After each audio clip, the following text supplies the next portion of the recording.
तो दोस्तों आज मैं एक्सप्लेन करूंगा नेटफ्लिक्स के ऊपर हाल ही में ही रिलीज हुई एक ट्रू इवेंट्स के ऊपर बेस्ड थाई हॉरर मूवी को, जिसका नाम है होम फॉर रेंट। ये मूवी बहुत ही भयानक टेरिफाइंग ट्रू इवेंट से इंस्पायर्ड है। डार्क कल्ट है, यहाँ पर बहुत कुछ है, सेक्रीफाइस है, बहुत सारी चीजें हैं, डोरवे है, रेड बुक है, तो आपको देखने में बहुत मजा आएगा। और सबसे बड़ी बात यह है कि ये एक थाई हॉरर मूवी है, तो यहाँ पर ऐसी मूवीज काफी कम आती हैं और मैं तो यहाँ पर कह सकता हूँ कि ये इस साल की one of the best supernatural horror mystery movie होगी। और अगर आप चाहते हैं कि मैं इस रियल स्टोरी को भी कवर करूँ तो कमेंट सेक्शन के अंदर लिख देना कि हाँ ट्रू स्टोरी को कवर कीजिए। और दोस्तों हाल ही में ही मैंने काफी इंटरेस्टिंग लेटेस्ट हॉरर मूवीज को कवर किया है। आपने नहीं देखा है तो उनकी लिस्ट मैं आपको नीचे कमेंट सेक्शन में दे दूंगा, जाकर जरूर देखना। तो चलिए अब बिना किसी देरी के चलते हैं सीधा वीडियो की तरफ। तो मूवी की शुरुआत में हम देखते हैं निंग को, जो कि एक बिल्डिंग में अपने अपार्टमेंट को चेक करने आती है, जो कि उसने रेंट पर दिया हुआ था। लेकिन जो टेनेंट्स होते हैं वो अपार्टमेंट खाली करके जा चुके थे और उसको बहुत ही बुरी हालत में छोड़कर गए थे। सब जगह पर गंदगी और थोड़े बहुत डैमेजेस थे, जिस पर रियल एस्टेट एजेंट टॉम उससे ये कहता है कि वो उन्हें सू कर सकती है, लेकिन वो वर्थ इट नहीं होगा क्योंकि फाइन लॉयर फीस से भी कमी होने वाला था। खैर अब वो लोग बात करने लगते हैं, जहाँ पर निंग को पैसों की काफी जरूरत थी। अब इस बात पर टॉम उसे ये सजेस्ट करता है कि वो अपार्टमेंट को साफ करवा कर यहीं पर शिफ्ट हो जाए, और जो उसका बड़ा वाला घर है उसके लिए वो एक और फैमिली को जानता है जो कि घर ढूंढ रही है, तो वो उसे रेंट पर लगा दे, जिस पर वो अपने हस्बैंड क्विन से बात करके डिसाइड कर सकती है, क्योंकि उस घर का रेंट उसे काफी ज्यादा मिल सकता था कंपेयर टू दिस वन। अब वो घर आती है और हम उसके हस्बैंड क्विन को देख पाते हैं और उनकी एक बेटी इंग भी होती है। अब ब्रेकफास्ट करते हुए निंग क्विन से हाउस रेंट करने की बात करती है, जिससे उसके पास थोड़े बहुत पैसे आ जाएंगे, लेकिन वो हाउस रेंट करने के लिए एग्री नहीं होता और वो कहती है कि इस बार कोई डॉक्टर फैमिली है, जिस पर क्विन उसको बोलता है कि आखिरी टाइम अपार्टमेंट के लिए एक टीचर फैमिली आई थी और वो घर रेंट करने के खिलाफ था, लेकिन निंग जैसे तैसे उसको समझा देती है और उसे न्यूट्रल कर लेती है। क्वीन का यहाँ पर कहना था कि वो जो चाहे कर सकती है। खैर अगले सीन में वो जॉब इंटरव्यू पर गई हुई थी और आज उन टेनेंट्स को घर देखने आना था, तो वो क्वीन को कॉल करके कहती है कि वो उन्हें अटेंड कर ले, लेकिन वो घर रेंट करने के मूड में था ही नहीं, तो वो कैंसिल करने का बोल देता है और वो उसको मना कर ये बोलती है कि वो खुद ही जल्दी घर आ जाएगी। अब वो कुछ ही देर में घर पहुंचती है तो वो नए टेनेंट्स वहीं पर थे। वहां पर मदर और डॉटर होती हैं, जहाँ पर मदर का नाम होता है रात्रि और डॉटर का नाम नुश था। जब निंग घर आती है तो रात्रि क्विन को कोई किताब दे रही थी और बोलती है कि उसकी सारी दिक्कत इससे दूर हो जाएगी और वो यहाँ पर रहने लगेगी, तो वो आगे और बात करेंगे। अब निंग उन दोनों से मिलती है और टॉम उनके बारे में बताता है कि रात्रि रिटायर्ड डॉक्टर है और नुश भी डॉक्टर ही है, जो कि यहाँ पर बैंकॉक में शांति वाली जगह पर रहना चाहती है, जिन्हें ये घर पसंद आ गया है और वो कब शिफ्ट करें, जिस पर क्विन बोलता है कि वो अगले महीने शिफ्ट कर सकती है और निंग खुश होती है कि चलो वो मान तो गया, जो कि काफी अजीब था क्योंकि अब तक तो वो इस चीज के खिलाफ था, लेकिन रात्रि से मिलते ही वो इस चीज के लिए मान गया। खैर अगले महीने निंग अपनी फैमिली के साथ अपने अपार्टमेंट में शिफ्ट हो जाती है और घर खाली कर देती है ताकि नए टेनेंट्स आकर शिफ्ट हो पाएं। और वो जाते हुए अपनी नेबर आंटी फोन से भी बात करती है, जो कि उससे और इंग से बहुत ज्यादा क्लोज थी, और वो उनसे कहती है कि अगर नई फैमिली उन्हें परेशान करे तो वो उसे कांटेक्ट कर सकती है। खैर वो लोग अपने अपार्टमेंट में शिफ्ट हो जाते हैं और आज इंग का बर्थडे भी था। ये लोग बर्थडे सेलिब्रेट करते हैं और निंग ने इंग को गिफ्ट में टॉय सेट दिया था, जो कि उसे पसंद नहीं आता क्योंकि उसका मन एक डॉल लेने का था, लेकिन निंग बताती है कि वो स्पेसिफिक डॉल उसने लेने की बहुत कोशिश करी है, लेकिन अब वो डॉल कहीं भी नहीं मिल रही। कुछ ही देर के बाद में इंग को सुलाकर वो लिविंग रूम में आती है, जहाँ पर क्वीन बैठा हुआ था और वो यहीं पर सोफे पे सोने के लिए बोलता है। अभी कुछ दिन इंग को यहाँ पर सेट होने में टाइम लगने वाला था और उसके खर्राटों से वो जाग सकती है। निंग यहाँ पर क्वीन के पास वो किताब भी नोटिस करती है जो कि उसे रात्रि ने दी थी, लेकिन वो कहता है कि ये कोई और मैकेनिकल मैनुअल है और वो बुक तो अजीब थी जिसे उसने फेंक दिया। अब वो दोनों बात करने लगते हैं और निंग उसकी छाती पर कोई अजीब सा सिंबल नोटिस करती है, जिसके बारे में वो बताता है कि वो अपने बॉस के साथ ड्रिंक कर रहा था और वहां पर कोई टैटू भी बना रहा था, तो उसने ऐसे ही ये बनवा लिया और निंग इसको काफी लाइटली लेती है। खैर अगले दिन वो घर जाती है स्टोरेज रूम से कुछ सामान लेने के लिए, यानी कि जहाँ पर रात्रि शिफ्ट हुई थी, और यहाँ पर नुश उसे मिलती है और वो उसे बाहर ही ग्रीट करती है और शायद रात्रि घर के सारे पर्दे लगा देती है ताकि निंग अंदर का कुछ भी ना देख पाए, और ये बात उसे काफी अजीब लगती है। अब निंग सामान लेने लगती है और वो नुश की बैक पर सेम वैसा ही सिंबल देखती है जैसा कि उसने क्वीन की छाती पर देखा था, जो कि उसे काफी अजीब लगता है। खैर अब वो मेल बॉक्स के बारे में पूछती है तो नुश कहती है कि कुछ मेल्स आए थे और वो उन्हें लेने के लिए घर के अंदर जाती है, लेकिन स्ट्रेंजली वो 1 मिनट के लिए भी डोर लॉक कर लेती है, जो कि काफी अजीब बात थी, जैसे वो जरा भी निंग को अंदर नहीं आने देना चाहती हो और ना ही उसे अंदर का कुछ देखने देना चाहती हो। अब निंग मेल्स लेती है तो वो ऑलरेडी ओपन थे, जिस पर नुश कहती है कि उसे लगा कि ये उसके होंगे, तो उसने उनको ओपन कर दिया। खैर अब आंटी फॉन निंग को अपने पास बुलाती है, जो कि थोड़ी परेशान और डरी हुई थी, और कहती है कि ये नए टेनेंट्स उसे कहीं से भी डॉक्टर्स की तरह नहीं लगते। वो लोग दिन भर घर पर ही रहते हैं, कभी भी बाहर नहीं जाते, और उनके घर के बाहर रेवन बर्ड्स के फेदर्स लटके हुए हैं, जैसे कि वो ब्लैक मैजिक करती हो। और हर सुबह 4 बजे वो लोग कुछ अजीब सी चैंटिंग्स करते हैं। और एक रात आंटी फॉन का डॉग बहुत ही तेज भौंक रहा था, जिसे उन्होंने देख लिया। तो उन लोगों के घर के ऊपर बहुत सारी रेवन बर्ड्स उड़ रही थी। Damn, this raven birds again. खैर अगली सुबह वो डॉग ब्रूटली मरा हुआ पाया गया, जिससे कि आंटी फॉन बहुत ज्यादा परेशान है। और निंग भी ये बात सुनकर काफी परेशान हो जाती है, और फिर वो आंटी फॉन को संभालती है। खैर अब वो अपने अपार्टमेंट आ जाती है और डॉक्टर्स डेटाबेस में रात्रि की डिटेल्स चेक करती है, तो डेटाबेस के अंदर उसका नाम ही नहीं था। खैर अब तक क्वीन भी घर आ गया था, और वो उससे इसके बारे में बात करती है। तो वो कहता है कि अब वो रिटायर्ड है, तो उसका नाम हट गया होगा। और वो टैटू के बारे में भी बोलती है कि नुश के ऊपर भी सेम सिंबल था, जिस पर वो कहता है कि ये काफी नॉर्मल चीज है, और ऐसे टैटूज काफी लोग बनवाते रहते हैं।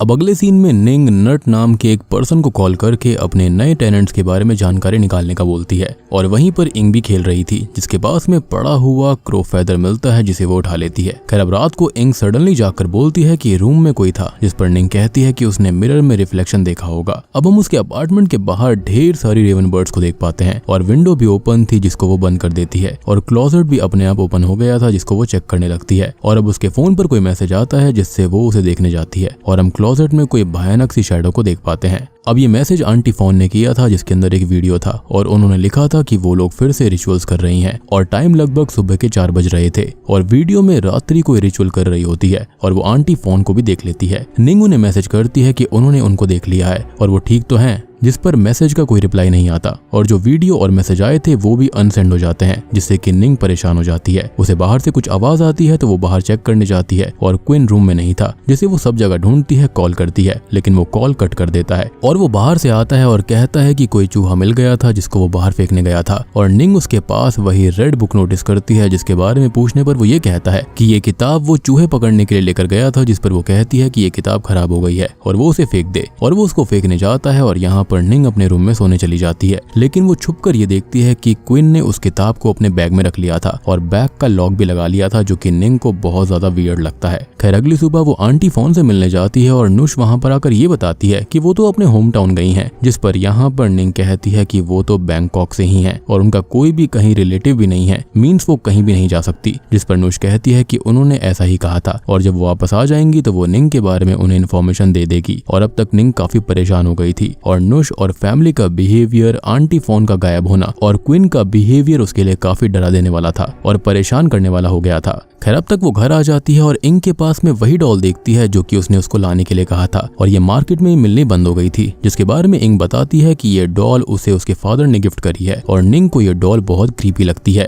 खैर अब रात को निंग सो रही होती है, और तभी उसकी बेटी इंग कोई नाइटमेयर देखती है। इसके बाद में निंग की नींद खुलती है, तो वो उस डॉल को देखती है जो कि उसे क्रीपी लगती है, और वो उसे ड्रॉर में रखने लगती है। खैर अब उसे बाहर से अलार्म की आवाज आती है, और समय सुबह के 3:45 हो रहे थे, और वो बाहर देखती है तो क्वीन तैयार होकर उस लाल किताब को लेकर घर से बाहर जा रहा था, और वो उसका पीछा करने के लिए उठती है, लेकिन कुछ आवाज कर देती है, और अब क्वीन वापस आकर सो जाता है। खैर अब वो भी सोने लगती है, तो उसे किसी की शैडो हॉन्ट करती है, जिससे कि वो बहुत ज्यादा डर जाती है, और मिरर में वो शैडो उसे इंग के ऊपर दिखाई देती है, और उसे भी सामने आकर हॉन्ट करने लगती है, जिससे कि वो बहुत परेशान थी। अगली सुबह वो इंग को देखती है, जिसकी छाती पर भी वैसा ही सिंबल आने लगा था जो कि क्वीन और नुश के ऊपर उसने देखा था। अब वो रात होने का वेट करने लगती है, और 3:45 हो जाते हैं, और क्वीन का अलार्म फिर से रिंग होता है, और वो अपनी लाल किताब लेकर घर से बाहर चला जाता है, और निंग उसका पीछा करने लगती है। वो 8वें फ्लोर पर जाता है, और वो भी उसके पीछे पीछे 8वें फ्लोर पर आ जाती है, और यहाँ वहाँ चेक करती है, और फिर टेरेस पर जाती है, जहाँ पर हजारों रेवन बर्ड्स उड़ रही थी, और क्वीन उस लाल किताब से देखकर कोई चैंटिंग और रिचुअल कर रहा था, और निंग छुपकर ये सब देखने लगती है, और अब वो वीडियो बनाने लगती है, लेकिन कैमरे में उसे वही बच्ची का भूत दिखाई देता है जो कि उसे हॉन्ट करता था, और अब वो भागकर अपार्टमेंट में आ जाती है, और बहुत ज्यादा डर चुकी थी।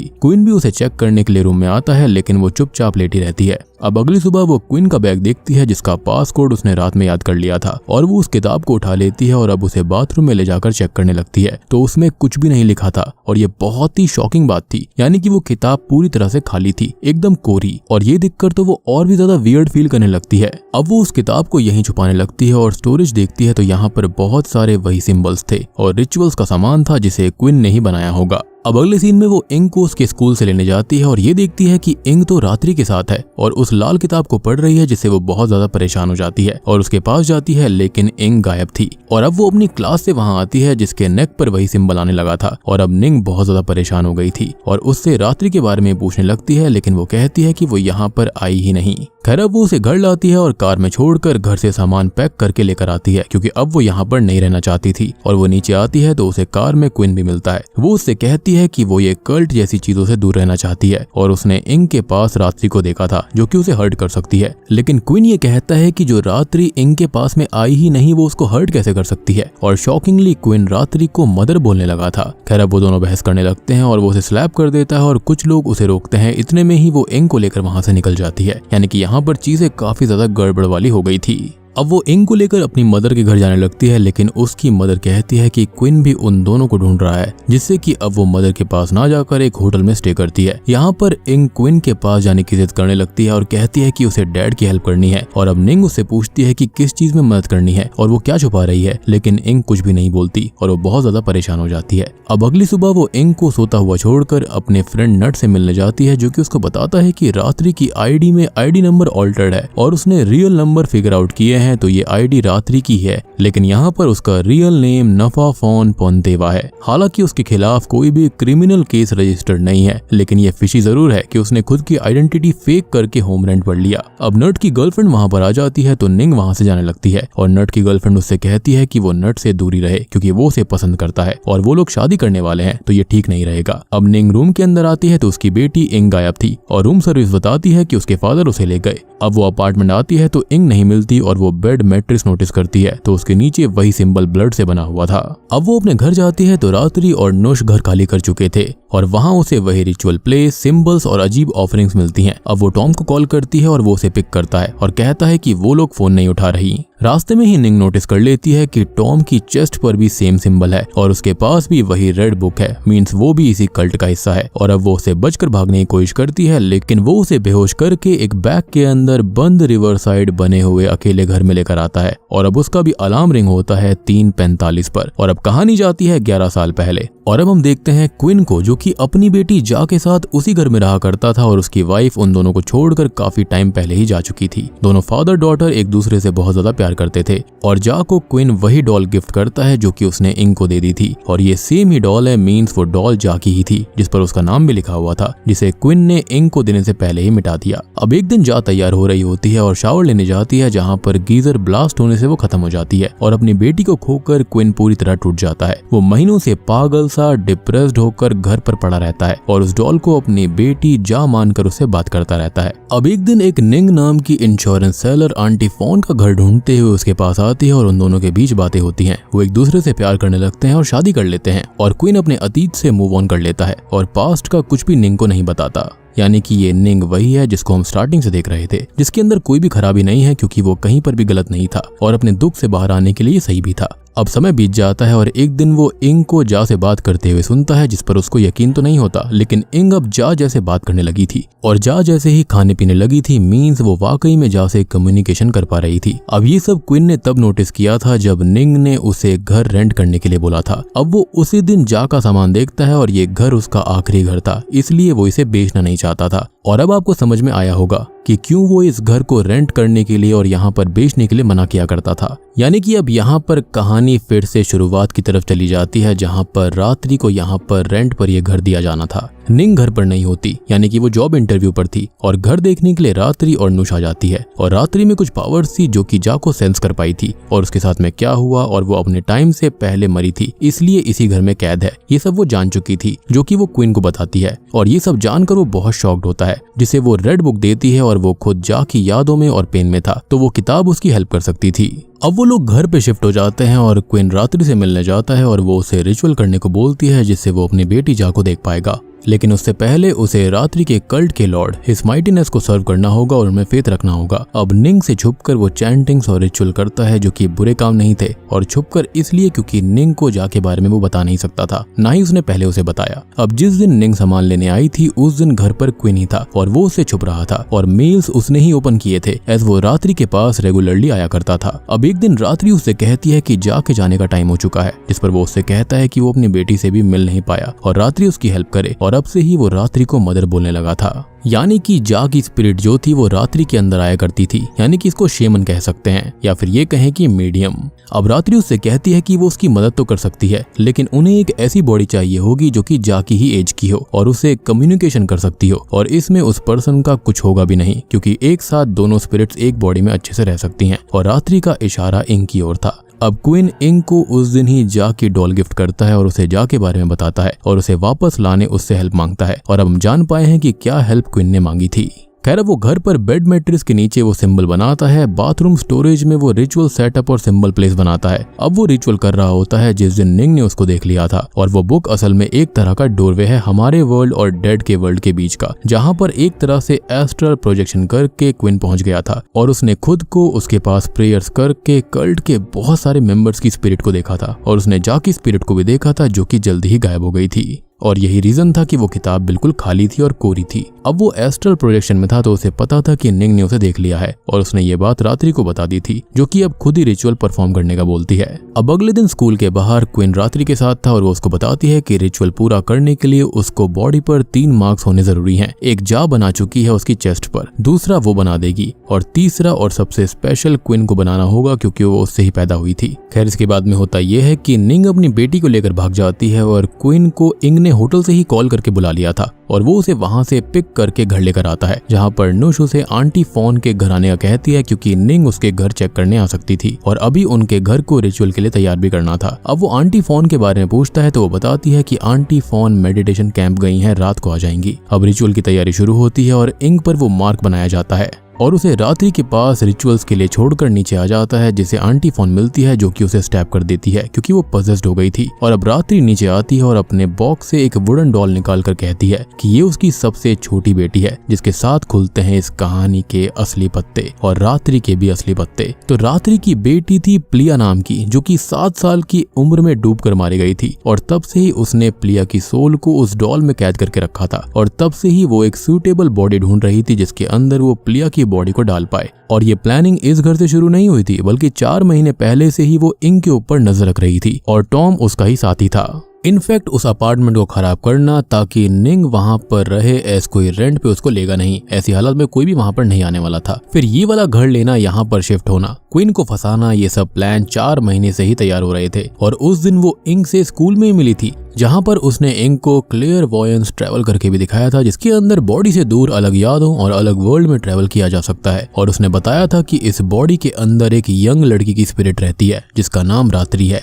और उसने 50 साल पहले रिचुअल करके उसे अपने अंदर रहने दिया था, और रात्रि ही उसको दिखती है जो कि स्पिरिट थी, तो वो एज करेगी नहीं। और उसके ग्रेट ग्रैंडफादर हिज माइटीनेस के लीडर के डिसेंडेंट थे और हिमालयास के अराउंड के थे, और उसके रिचुअल के बीच में जा की स्पिरिट भी आ रही थी, जिसे उसने उसकी ही डॉल के अंदर कैद कर दिया था ताकि वो रास्ते में ना आ पाए।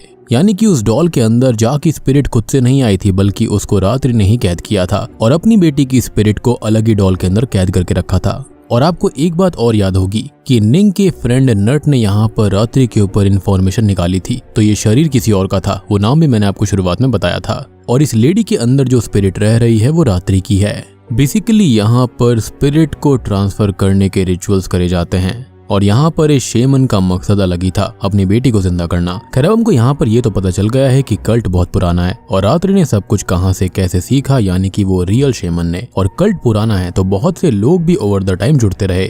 Now coming back to the story, queen उसे मार करके रात्रि के पास छोड़ जाता है, और यहाँ पर इंग को वो रिवील करती है कि उसने एक डेड बॉडी के अंदर जगह ली थी, एज एक साथ 2 सोल एक बॉडी में नहीं रह सकती। ये उसने पहले अपने प्लान के लिए झूठ बोला था। यानी कि एक स्पिरिट अंदर रहती है, दूसरी मारी जाती है। और ऐसा मैंने आपको कई सारी मूवीज के अंदर बताया है कि एक साथ दो एनर्जीज नहीं रह सकती, जो ज्यादा पावरफुल होगी वो दूसरी वाली को ओवरटेक कर लेती है। और इसका बिल्कुल सही उदाहरण आपको द स्केलेटन की मूवी के अंदर मिलता है। उसको मैंने ऑलरेडी एक्सप्लेन किया है, अगर आपने उसको नहीं देखा है तो जाकर देख लेना। और वो ये भी रिवील कर देती है कि ये बॉडी किसी और की है जिस पर कब्जा रात्रि की स्पिरिट ने किया है। मतलब कि इतने सालों के बाद में उस कॉन्सेप्ट को रीन्यू करा गया है, जो कि काफी इंटरेस्टिंग तरीके से किया गया है, वो भी थाई हॉरर मूवी के अंदर, जो कि काफी इंटरेस्टिंग है। खैर कहानी प्रेजेंट टाइम में आ जाती है, जहां पर क्वीन घायल है। आंटी फोन को खत्म कर दिया गया है। जी हाँ, वो यहाँ पर जिंदा नहीं थी, उनको खत्म कर दिया गया था। और वो कहीं पर भी नहीं गई थी, उनको तो यहाँ पर मार दिया गया। और प्लिया की स्पिरिट इंग में डालने का रिचुअल शुरू होता है। क्वीन उसे बचाने की एक और कोशिश करता है और ऊपर जाता है, यानी कि वो अपनी गलती सुधारना चाहता था, लेकिन नुश उसे रोककर घायल कर देती है। और मुझे तो यहाँ पर यह भी डाउट है कि जो शेमन रात्रि है, या फिर जो भी इसका रियल नेम है, उसकी बेटी नुश है भी या फिर नहीं। हो सकता है कि यहाँ पर भी उसके अंदर किसी और की ही स्पिरिट होगी, या फिर ये कहें कि इनके लीडर की स्पिरिट भी हो सकती है, या फिर जो और मेंबर्स हैं उनकी स्पिरिट हो सकती है। खैर अब हम निंग को देखते हैं, जिसे बैग खोलकर टॉम ठिकाने लगाने वाला था, लेकिन वो छुप जाती है और फिर उसे ही खत्म करके घर आ जाती है और एक ब्लास्ट करके रिचुअल डिस्टर्ब करने की कोशिश करती है। अब वो रूम में जाती है जहाँ पर रात्रि रिचुअल कर रही थी, और प्लिया की सोल उस डॉल से इंग की बॉडी में आने लगती है। और उसे रोकने के लिए निंग रात्रि पर अटैक करती है, लेकिन यहाँ पर मौजूद कल्ट मेंबर्स की जो स्पिरिट होती हैं वो उसे रोकती है। और अब वो उस डॉल को पीट कर तोड़ देती है, जिसके अंदर प्लिया की स्पिरिट थी। और वो स्पिरिट निकलकर उस पर अटैक करती है और फिर वैनिश हो जाती है। निंग यहाँ पर अपनी बेटी की बॉडी को लेकर भागती है और रात्रि उसका पीछा करके बोलती है कि अब वो निंग नहीं है, क्योंकि रिचुअल पूरा हो चुका है और वो प्लिया मेरी बेटी है। लेकिन अब रूफ टूटकर उन सब पर गिर जाती है। अब सिर्फ रात्रि होश में थी और वो देखती है कि इंग उठकर नुश को खत्म कर देती है और रात्रि को भी खत्म करती है। लेकिन क्यों? तो असल में मरते हुए क्वीन ने उस डॉल के अंदर जा को देख लिया था। जी हाँ, और उसने उस डॉल को मार कर दिया, जिससे फाइनली उसकी ही स्पिरिट इंग के अंदर आ गई, ना कि प्लिया की।